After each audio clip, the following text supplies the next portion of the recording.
Hello, everybody. It's Scott Bunce, and I'm here with Steve Yastrow. And I'm really excited to speak with Steve today. He came to my group of Vistage and gave a great speak. He's an author, he's a speaker, he's a business strategist. Steve, welcome. Excited to have you. Thank you, Scott. Glad to be talking with you today. Yeah. So, Steve, can you tell us a little bit about what your expertise is and what you do? Thanks, Scott. Yeah, so I've spoken to many Vistage groups and worked with many companies over the years. And where I focus is this connection between what our employees believe and do and how that creates a customer experience because our customers commit to us, which is how we drive results. It's a connection between your employees, your customers, and your results. What I mainly work with is helping Vistage members create what I call a unified customer experience, where every time a customer comes in contact with them, they're getting little pieces of the same story because all the employees are well-versed and know how to communicate that story through their work. And that's what gets customers to commit to you. And then that's how you drive your results. You know, it's interesting because I think a lot of us will have their own little elevator pitch, but if you get everybody singing from the same hymnal, then that's got to make an organization stronger along the way. Well, no doubt, because every employee in an organization, even those behind the scenes who never meets a customer, has, if even is indirect, an effect on the customer experience because they're either doing something behind the scenes that affects the customer, like a guy in your IT department, or they're serving somebody who serves a customer directly. So when the entire company not only has, it's great to have a good culture. We'll talk about that in a few minutes, but it's also a culture that's not only a great place to work, but one where the employees understand this is what we're doing for our customers. This is why it matters.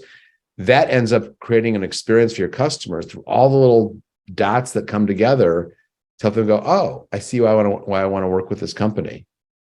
Yeah, and recruiting is so hard these days, and especially with unemployment being so low, getting people excited to work for your company is it's a bit of a task just to begin with. Well, yeah, it is. And what's so interesting about this is that through my work, what I've seen is that when you can have your culture, as I mentioned a moment ago, yeah, it's a great place to work. The benefits are good. The people are good. I have the tools to do my job. They treat me fairly. That's one piece of culture, which is really important, of course. And at the same time, if the culture is not only a great place to work, but this place where all the employees say, what we do matters, we get this shared belief of why we matter to our customers. What happens then is not only the employees more likely to do things that are good for the customers and work with their colleagues to make that happen, it creates more employee commitment and loyalty to the company. I see it all the time. I mean, I get to go into companies and really look at their cultures and how it affects other employees and how it affects the customer experience and how it affects results. And there is no doubt in my mind that when you can create meaning where your team believes that what they are doing matters for customers, you're going to retain more employees and they'll be more productive along the way. Well, I think especially because I know you've got a hospitality background, the employees have a notorious time of turning over in the hospitality industry, and to create some type of a loyalty in that industry alone is really important. Yeah, it's incredibly important. I mean, so many of my ideas were formed from my time in the hospitality industry. I worked my way up to be the vice president of resort marketing for Hyatt Hotels. So I had responsibility for marketing all these resorts. And I inherited this major, mega, huge advertising budget at a time when the hotels were not full and the rates weren't really high. And so I knew that advertising wasn't the only answer. Obviously, we were spending like so much money. And as I peered into it and did customer research, what I saw is that the advertising got people, it was great advertising, but it got people to like Hyatt this much. The experience got people to love Hyatt this much. It was just incredible, the difference between people who'd been there and those who just had been exposed to this expensive advertising. And as I peered into it and really realized what's happening, it's that it's the employees creating the experience that your customers are paying attention to for all of us in any business. That became the title of my first book, Brand Harmony. The idea of how if your entire team is creating a unified experience for your customers, an experience of brand harmony, it's easier for your customers to love you. And I think coming from the hospitality industry helped me because it was challenging. You have so many different touch points. And when you apply that to any other business, it just, it works in any business. When your employees are all understanding and enthusiastic about why you matter to your customers, and you give them the tools to do their jobs, and you treat them well, and you help them understand this is what a great customer experience is, they'll deliver it if you make it possible for them. And then the rest turns into customers loving you, and you make more money, and your company becomes more valuable. Yeah, it helps on multiple different levels. Steve, can you give maybe a couple of examples of companies you've worked with and what changes you've made? I don't know if you're able to mention your customers by name, but maybe Sure. some anecdotes and stories with people you've worked with. So sure, definitely. We have worked with lots of companies and many Vistage companies over the years. I've been a speaker for 20 years, and it just happens a lot of times after I give a Vistage speech, members call me up and say, let's talk about that. I'll talk to anybody, and a handful of them, every, period of time want me to work with them. So I've had a chance to look into a lot of Vistage companies. And the common thing is, what I've helped a lot of them do, as I mentioned, is first of all, figure out what is it we're trying to convince our customers we are.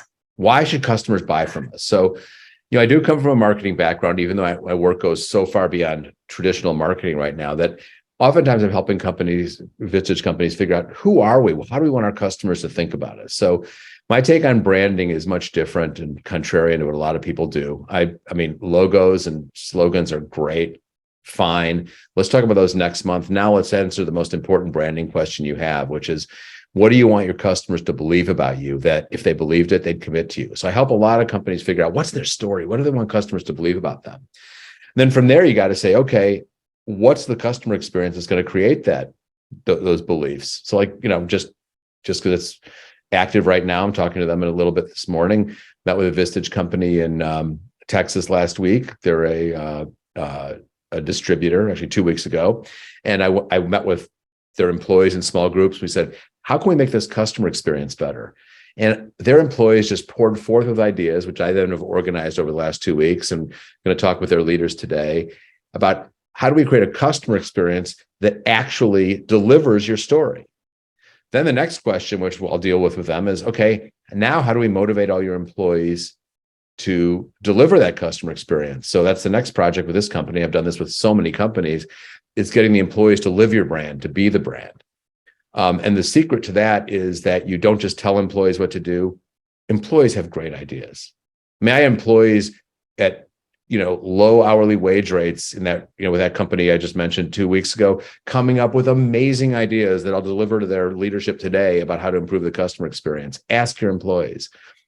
So I get involved in a lot of that. The one other piece I'll mention is with employees is that I wrote a book called Ditch the Pitch, which is it's really about how to have business conversations that work. It started out as a sales methodology, which it still is. It's a great sales methodology. I help a lot of salespeople in my client companies interact and stop giving presentations, stop elevator pitches, create conversations that matter with your customers. And so it's a very solid sales methodology, which I use with a lot of my customers, Ditch the Pitches. It also applies to any employee who's talking to somebody.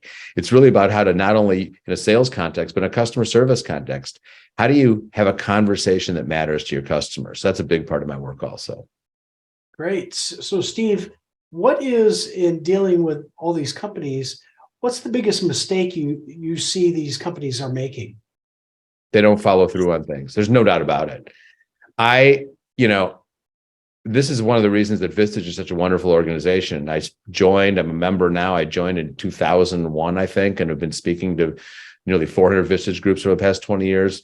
It's because what Vistage can help you do, and I see this all the time, is that this big problem we all have, we've got the urgent and the important, and we get busy and we go to some workshop and we learn something. We think, I got to do this, then we don't do it, right?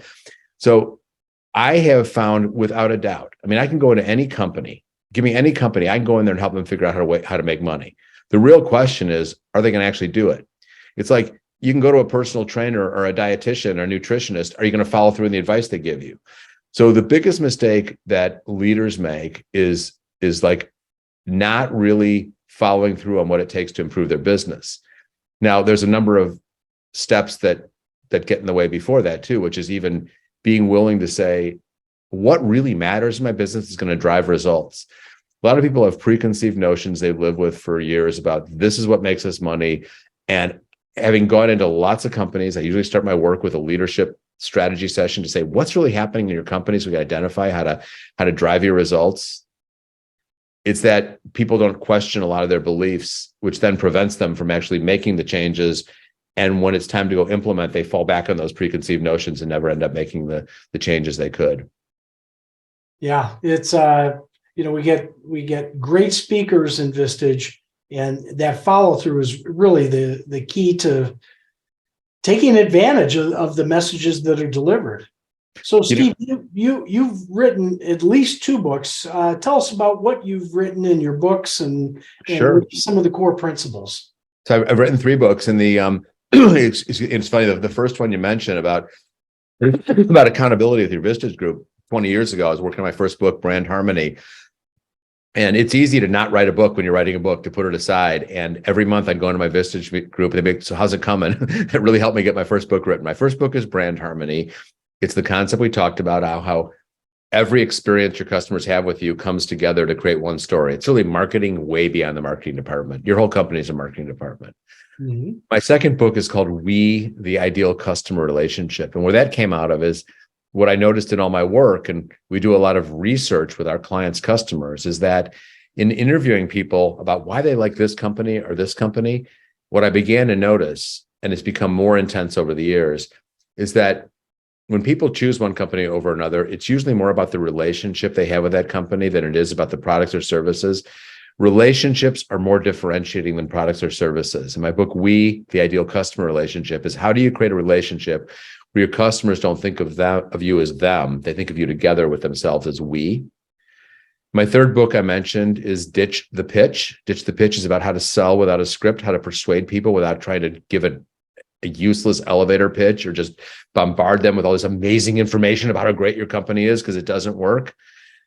We teach people to never make sales presentations, create conversations that matter instead. And as I mentioned earlier, that also applies in a customer service setting. If you're handling a customer support call or training somebody how to use your product, don't just shove information at them, create a conversation that matters to that person, because that's how you really get their attention, their engagement, their commitment, and their loyalty. Now, more and more business is actually done online, and there's less face-to-face selling. What challenges and opportunities does that create in the business world that you might have some thoughts around? Well, excellent. I'm glad you asked that, because of course, the digital world is with us. Listen, when I was at Hyatt years ago, I did the first website for a national hotel company. So, I've been in digital marketing since the beginning. So I think I can say this without sounding like I don't believe in technology. Of course I do. It's a wonderful and in our lives. It adds a lot. At the same time, there is no doubt that the most powerful business activities happen in a personal setting. Most Vistage companies are not, sure, there are some that are online mostly, but are not, mass marketers who never meet their customers. Virtually all the companies that I see anywhere, Vistage or anywhere else, are people who have a lot of personal interactions with their customers. Either they're salespeople, they're employees, they're delivery drivers, whatever.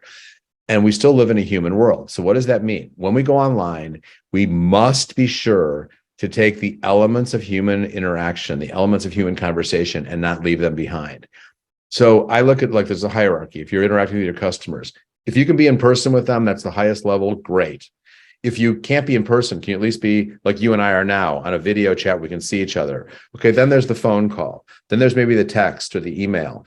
In each of those cases, you want to try to opt to be at the higher level. In other words, don't write your customer an email if you can call them and they'll take the call. Mm-hmm. Don't call them if you can see them. Okay, or a colleague down the hall the same way. Obviously, you can't all the time. So when you have to use the digital communications, which are a wonderful and in our lives, make sure that you do it in a way that takes the best qualities of an in-person interaction. Try to make that screen evaporate. When you're on the phone with somebody, don't be doing other things and looking at your email, because you won't be able to interact with them. You wouldn't do that if you were in person with them. So what I counsel people is to use the digital interactions as much as possible, in a way that bridges together those personal interactions. Now, obviously, the obvious question people are saying is, well, my customers don't want to talk to me in person anymore. They want to hide behind email. They want to hide behind, it's even hard to get them on the phone. And I get that. And that's something I deal with my clients all the time. And the question is then, how do you use those digital interactions to open the door to personal interactions? Because your customers are talking to somebody on the phone. They're meeting with somebody on Teams or Zoom, just not you. So how do you use your digital interactions to earn the right to have you be one of the people they're going to talk to today in person? And make sure during those digital interactions, you're using all the principles I teach in human conversation. I coach people on how to use those in their digital communications too. And obviously that's something we could talk about at a different time.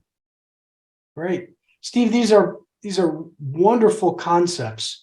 Tell me, if somebody wants to get hold of you, learn more about your books, your business, your consulting, your speaking, how would they go about doing that?